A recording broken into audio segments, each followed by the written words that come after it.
I think between Kyo as well as Kizuna, that's like my favorite part of season 2 of the Shield Hero, both of which are either just a very fun personality in the case of Kizuna, or an infuriating one that does so much for the antagonist villainous role where you want to see the head on the spike.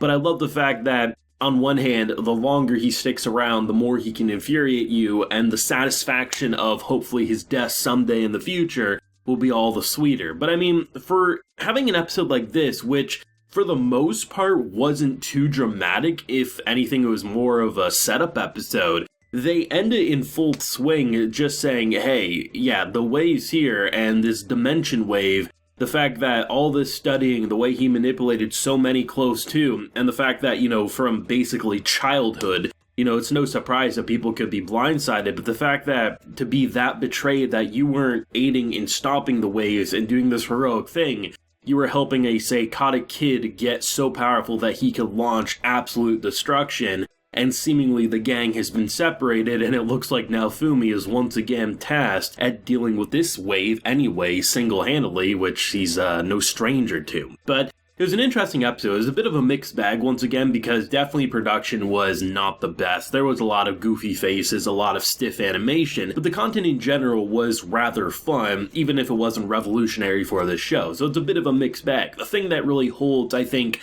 the last couple of episodes recently for me is Kizuna and Kyo, like I mentioned. I think Kizuna is a very fun bundle of positive energy. You could also say naive, because she hasn't experienced the brutality of a lot of what this world has to offer, given the sheltered kind of lifestyle and things like that. But it's interesting to see someone like Naofumi who's dealt with so much bullshit and is so just ready to kill someone like Kyo, and anyone who works for him is best off dead in his books. But then you have like this almost calming aura that brings him back down a notch, even if he completely disagrees with the process. Even though I disagree with a lot of her like almost childlike innocence, I'm glad that she's a part of the show because she is such a fun character and just an absolute sweetheart when it counts. And then on the flip side, you have someone like Kyo who just navigates this world in such a way that it feels like everyone to him is but an insect that he's going to stomp on. And if you can keep the foot above ground for as long as possible, that's cool, but eventually that foot will crush you. And as we saw with, the intro of this episode, man, I remember I saw some people saying like, oh, I wish, he would have been cut apart like in the source material. And then this episode comes around,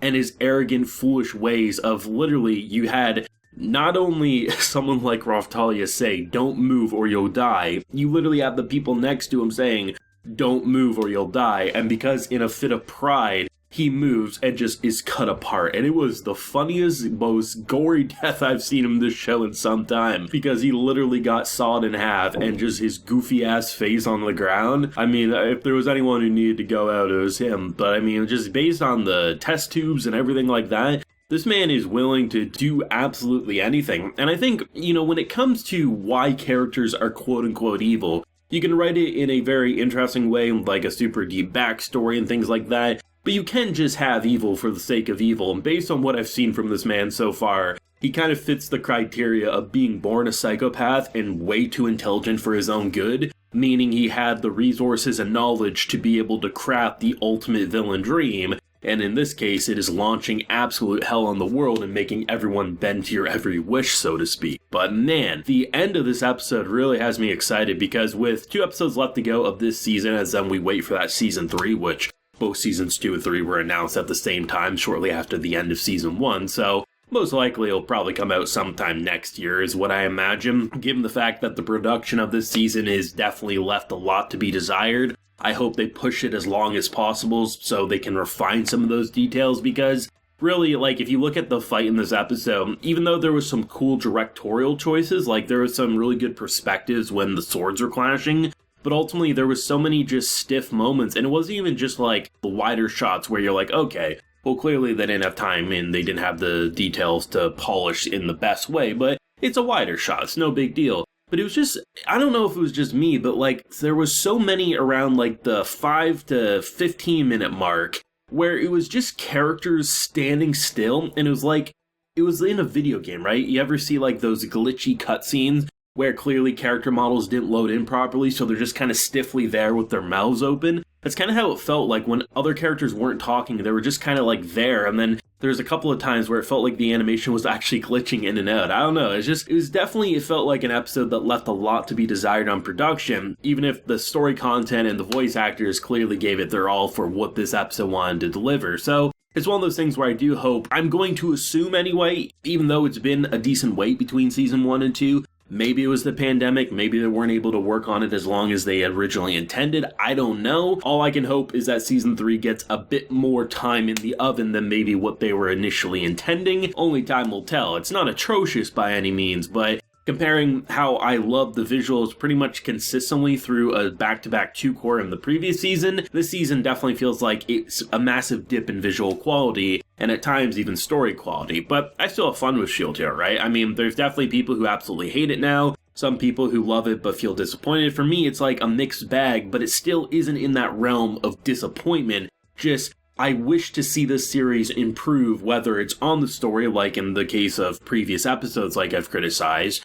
or in the case of this episode when the production just leaves a lot to be desired. But, that's the point of a review video. Talk about the good and the bad if you have it. But overall, given the fact that my 2 favorite parts of this show were dominating this episode, whether it's Kizuna's energy, I just love her very snarky remarks, like the fact that she just immediately passes the bill to Lark because, hey, you're royalty, you can pay for this is all the deal with the waves. Or just some of her, side-eye, kind of, just very sassy remarks without being toxic in any way. And then in the case of, Best Worst Boy, he's kind of self-explanatory with his villainous ways. I mean, Shield Hero is one of those things where it's really fun to talk about just because the world has so much going on. It has that video game element of okay, you have this countdown waiting and, it says 12 hours or it could say 12 days. And then at a moment's notice, because the big bad finally figured out his master plan, he can make that countdown happen right when he wants to with a push of a button. And that's pretty terrifying because one of the saving graces for a character like Naofumi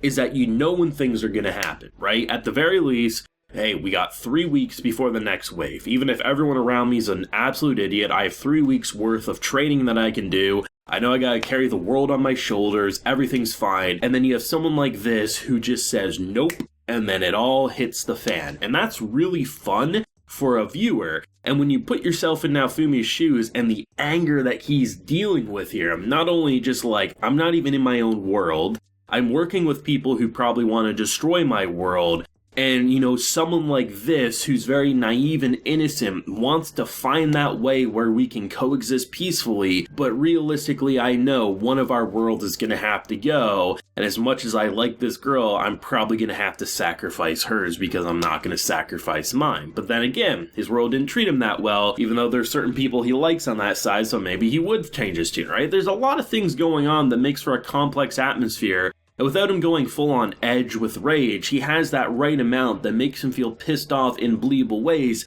but still feels like he's had character growth because of the people that are surrounding him. And that's why a character like her really does go a long way to keep him grounded. So he still has that rage to kill the bastard, but he's not going to tear up the entire road to get there, so to speak. Thoughts and feelings down below, whether if you're a fan of that source or if you're anime original. What are you thinking? What do you hope to see in the last couple of episodes? As we do then wait for season 3 someday. Let me know down below, leave a like if you enjoyed, and subscribe if you're new around here. So until next time, everyone, please take care and have a good one.